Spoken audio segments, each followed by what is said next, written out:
Hi everybody, it's Dr. Douglas Sedownigan. Thank you so much for coming to my YouTube station. My YouTube station is my bridge between the world of clinical psychology and being a professor for 30 years to the streets, to you all, to make psychology and all of its tools and theories useful for you. If you like what I'm having to say, please support the channel by smashing that like button and subscribing, especially because I am going to, give you a reading of the movie All of Us Strangers, Part 1, Part 2, and Part 3. So definitely subscribe to get the subsequent videos. I'm so excited because I think this movie, All of Us Strangers, really deserves a real fresh reading. People are really trying to figure out what it is, and I have a very kind of gay-affirmative psychoanalytic analysis that I think will trip you all out and I think will add to your viewing pleasure. But warning, if you haven't seen the movie, you might not want to actually watch this video because there are major plot points that I will give away because I have to. So, check this out after you see the movie. But if you have seen the movie and you like what I'm having to say or have mixed feelings about it, please let me know what you think about it in the comments section. I would love to hear from you. I also want to let you know while I have you that I'll be giving writing workshops going back to my writing roots and grassroots activism roots before I became a clinical psychologist and before I became a professor and the founder of the nation's first LGBT specialization in clinical psychology. I was giving writing workshops at Highways Performance Art Space that I helped to co-found in 1989. I'm doing that again Saturday starting April 6th in April and in May from 10:30 to noon via Zoom, $22. $22, all of us will get together in a new community forum. I'll invite people to respond to prompts that I'm going to give that have to do with going back in time, how you came out, your first crushes, what it was like for you to fall in love, your parents' reactions to your being gay, your philosophy about being gay, and then we'll share as a group within that environment. A link to the class is in the description. Okay, so back to the movie. I want to invite you to think of the movie as a doorway into the collective gay psyche. So the questions that people are asking, is it real? Is it not real? Who's dead? Who's alive? In my opinion, are irrelevant. Everybody is alive in the movie, and everyone is actually not quite alive because everybody represents an aspect of the living psyche, and also due to the fact that we haven't encountered aspects from the collective unconscious yet, those images are going to feel like ghosts. They're going to feel unreal. And that mirrors the fact that until we start to really look inside, do the therapy, do the inner work, get more connected to our feelings, get underneath our thinking cap, we might actually be relatively numb and dissociated. The movie opens in some dystopian place. It is in London, but it could be in Los Angeles. It could be in San Francisco. It could be in New York City.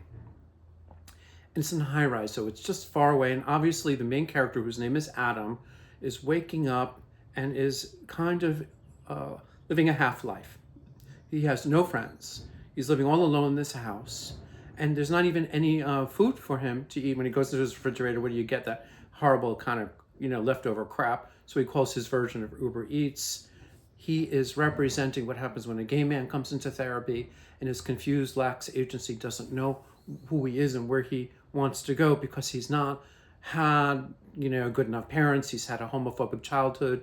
He's responded to all of the assaults against himself by becoming defended and uptight and numb and only working from reality from his thinking cap.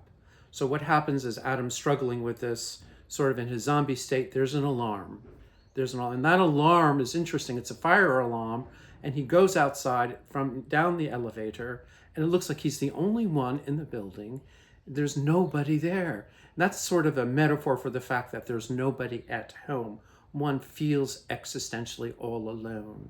And I also want to suggest that alarm might be what clients refer to as their anxiety that wakes them up at 4 o'clock in the morning. One wants to help them alleviate the anxiety, get the medication, get the breathing, get the mindfulness, get the meditation that will help them alleviate the worst of their anxiety. But if we get rid of that anxiety, we get rid of the alarm bell that says, wake up, there's something underneath the floorboards that you need to take care of. What could that be? It's like that knock in the door in a horror movie where it's something scary, but actually from the psychological perspective, it's only scary because it's been suppressed. Freud's notion of the return of the repressed comes back. So once he is downstairs dealing with the fact that it's probably some false alarm, he looks up and there is one light in the building, and that is the person who's looking at him. Who is that? There's a man. There's a man looking at him. I don't think no one's figured out who that man is, but I want to put forward the hypothesis that that man is inside the unconscious as the archetypal configuration of the embodiment of homosexual erotic love. As a person, as a figure, the ancient Sufis did have this idea that God epiphanizes ourselves into the form of what we love, and we conceive references to this inner figure in myths and all kinds of stories. And Jungian psychology suggests that each and every person has inside of them the archetype of the inner lover.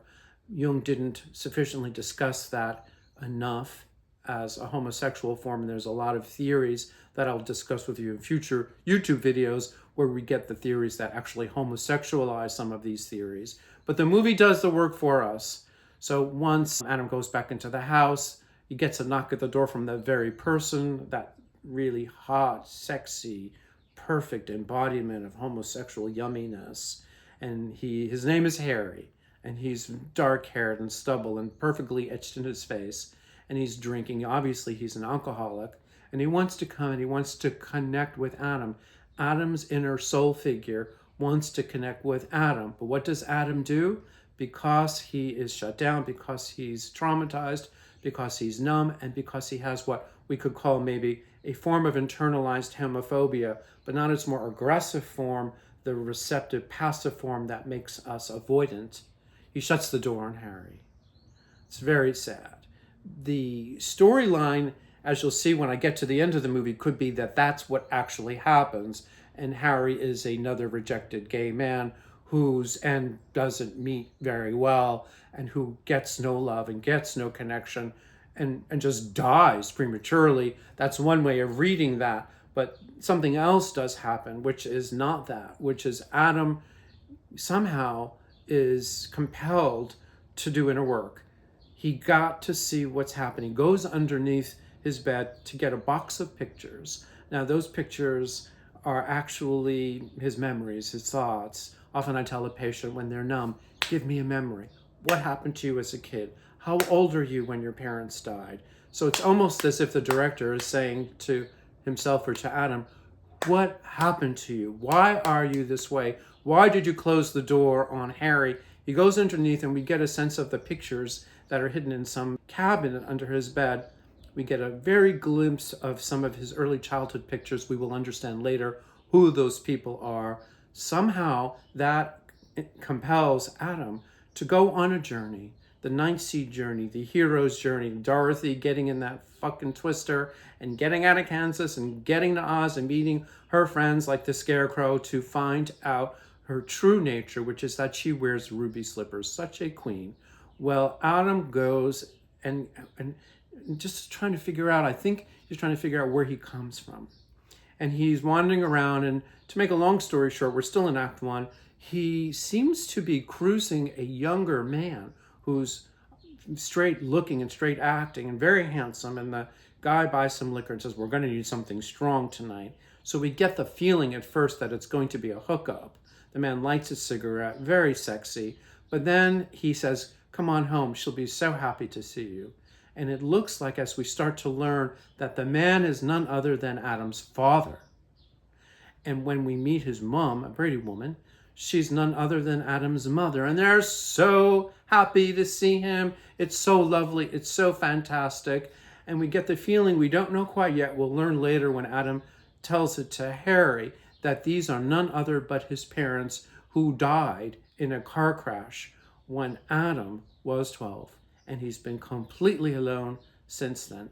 They've come back from the dead.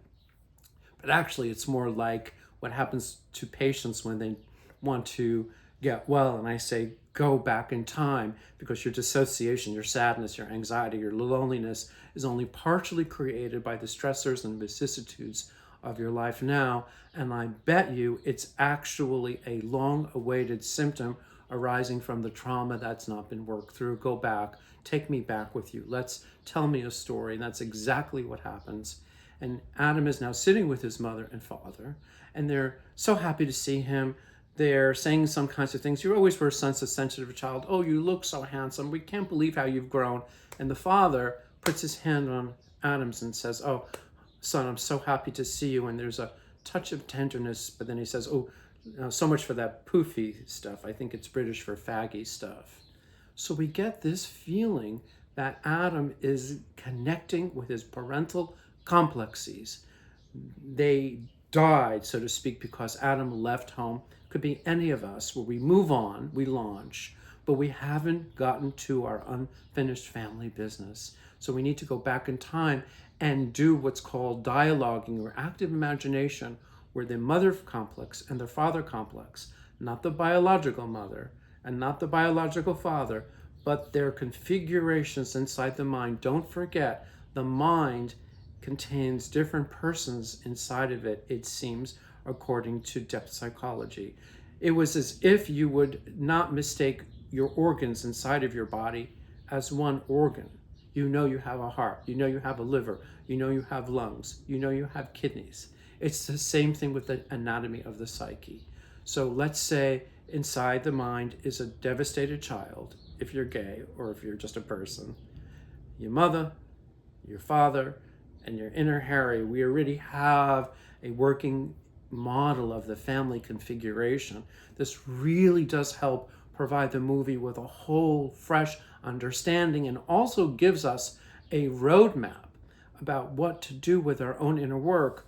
I'm so excited by this roadmap that in the new book I have coming out next month, Healing Gay Sex and Love, Group Therapy, Plato, and All of Us Strangers Come Together, I'm making my review of this movie into a chapter in the book because it provides us a roadmap for archetypal gay healing and archetypal gay love. Anyway, to sum up a little bit of this YouTube video, what happens next, and I'll reveal it in my next YouTube video, is Adam is so inspired by having connected with his two parental complexes, and they with him, because there's a mutual dialogue. And don't forget, the complexes are stuck in time and they're fucked up, so they need therapy too. But that's okay, we'll find that out later. And goes back home, and he's now more open to Harry. Harry comes by, or I don't remember how it happens, and he opens the door, and they connect, and they talk, and they discuss what it means to be gay, what it means to be queer. It's as if Harry knows everything about the existential phenomenological level about being gay. That's because he knows everything, because he's a figure of the unconscious. He's Adam's other half. And they start to touch. They have the most wonderful, fantastic, sensual kiss.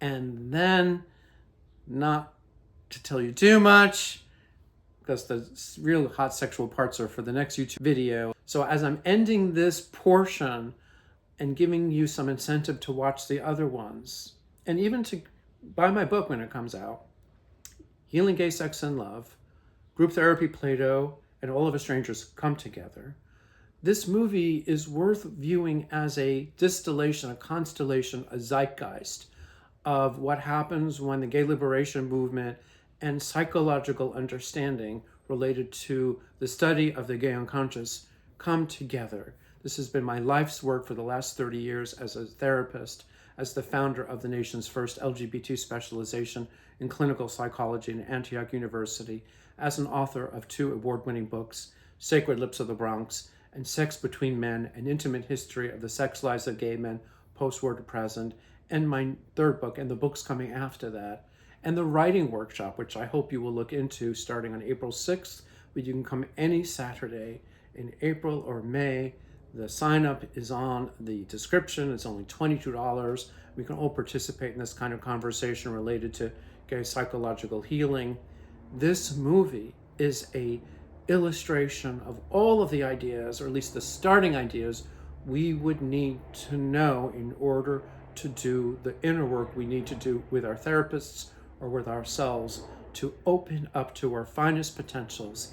And as the movie illustrates, get a happy ending, even though I know people think it's a tragic ending, but I think that's a misreading of the movie, of a happy ending where there's a unification of the two separate wholes and a birth into star heaven of eternal love. So that's great for starters. Let me know your thoughts. Feel free to write me at dgsitdownphd@gmail.com. That information is in the description. Also, sign up for the writing workshops. They'd be fantastic. Also, my newsletter, there'll be a link for that in the description section. Also, the podcast that I made on All of Us Strangers will be listed, and any other information I can provide you with. Thank you so much for coming. Please don't forget to smash the like button. Please don't forget to subscribe to get the next installment of the video, Act 2, What Happens to Harry and Adam. Thank you so much for coming. I hope you're well. I hope you're doing inner work. I hope you're taking care of yourself. Look forward to seeing you soon.